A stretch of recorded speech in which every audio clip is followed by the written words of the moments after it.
Hey, remember the new Super Mario Brothers games? The once beloved games who took a big decline later on? Hi everybody, and welcome to another video. To understand the birth of the new Super Mario Brothers series of games, we have to go back. When the original Super Mario Brothers came out in 1985, it became very beloved, receiving 2 sequels in the following years.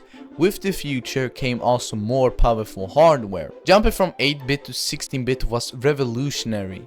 Nintendo gave us Super Mario World on the Super Nintendo in 1991, with a sequel/prequel coming in the following years. But since hardware became more powerful and advanced, so did games.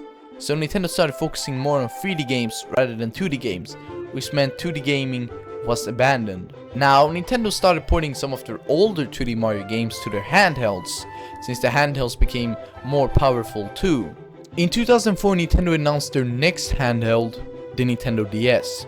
Almost as powerful as a Nintendo 64. Nintendo created a remake of Super Mario 64 DS, giving players better graphics and more content to really showcase the power of the Nintendo DS. In 2006, Nintendo revived 2D Mario with the release of New Super Mario Bros. On the Nintendo DS. There was a bit of confirmation of a 2D Mario being on the Nintendo DS since it was shown in a very early stage at E3 2004, the same show where they announced the DS. So fast forward to 2006, May 15th, 2006, the release date for New Super Mario Bros.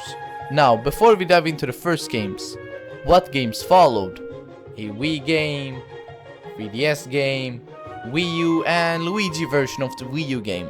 I won't cover Super Mario Bros. Wonder. They might share the same logo, sure, but it's just too different from the new Super Mario Bros. Games. So let's talk about the original.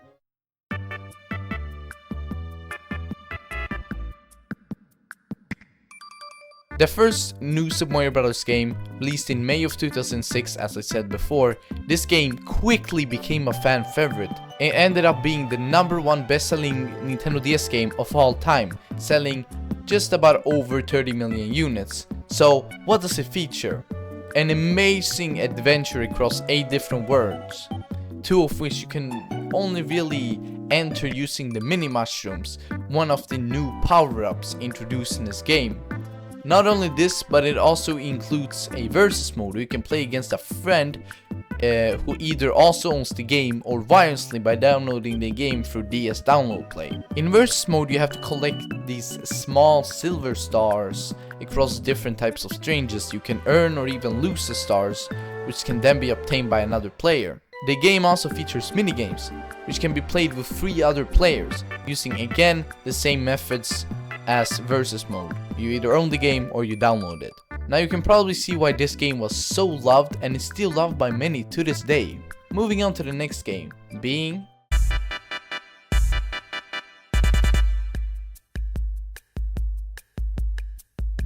New Super Mario Bros. Wii, released on the 15th of November 2009, bringing 2D Mario back to the big screen. This game was again very loved by fans, becoming the 4th best-selling Wii game of all time, selling again over 30 million units. New Super Mario Bros. Wii features 8 worlds again, but this time they come in the chronological way. This game does not feature minigames, but it does feature a 4-player local co-op mode, which is one of the reasons why it was so loved.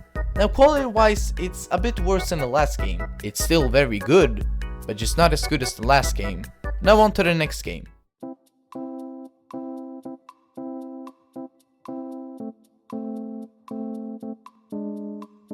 I don't know much about this game, even though I own it, but I don't own a 3DS. I mean, I found it used for $1. So do you really say no to that? So ask ChatGPT about it, cause I'm a lazy f***. Released on the 28th of July 2012, it's the 5th best-selling Nintendo 3DS game, selling over 13 million units. It is very coin-based. It's the design behind collecting as many coins as possible. The Super Leaf returns from Super Mario Bros. 3, released back in 1990, which is quite cool. The game features 6 main worlds and 3 secret worlds. And coming back from the last game, local co-op, wirelessly like the first game, but this time they go on the adventure together where one player plays as Mario and the other as Luigi. This game features technically one minigame. It's not really a minigame, it's kind of a challenge mode, being coin rush. We have to collect as many coins as possible for a specific amount of time. DLC also came out for this game, which just gave you more coin rush stages, and that's it. If there's any mistake here, remember an AI gave me this information, so keep that in mind. In the AI's opinion is that it's a mix. The level design and graphics do feel repetitive from the last two games. Now in my opinion, it's worse than the last for sure. Now if we take New Super Mario Bros. Wii, some weak shaders, and HD, we get, well,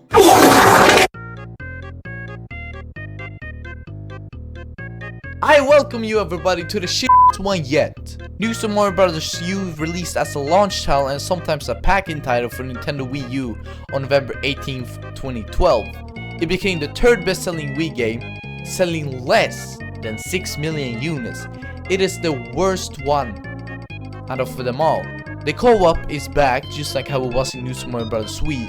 There is bonus content, kind of like New Super Mario Bros. 2, challenge mode, boost rush, and coin battle. The only one I really found fun was challenge mode, with a lot of fun games. There is one more game, which isn't really a game, it's more of a DLC, being New Super Luigi U. Thank God I got tired of saying brothers all the time. It's bad. It features the same level map as New Super Mario Bros. U. It's very speed based and Mario isn't present anywhere in the game. It's up to Luigi to save Princess Peach. This game was released on the 19th of June 2013, becoming the 8th best-selling Wii U game of all time with more than 3 million units sold in total. This ended up later morphing into one game with New Super Mario Bros. U, which is actually the one I own, and later on being polished up a bit and released on the Nintendo Switch in January 2019. I would say New Super Mario Bros. U and Super Luigi U aren't bad games, it's just too repetitive when compared to the old games. Like I said, it's just HD New Super Mario Bros. Wii, which isn't necessarily a bad thing, it's just not the greatest. Listen, I love the New Super Mario Bros. Series of games, but it's very visible where they took a big decline. If Nintendo changed some things along the way, then maybe it would have been a very good and beloved game series. Now I'm not saying it's not a very beloved and good series, but if they changed some things along the way, now I'm not saying that they didn't, but if it was a lot more major, I mean, it just felt too much of the same. We're supposed to move forward, you know? The jump from GTA 3 to GTA 4 is massive, and the jump from GTA 4 to GTA 5 is also massive. But the jump from New Super Mario Bros. Wii to New Super Mario Bros. U, it's just some weak shaders and HD, and that's it. There's no real leap forward here.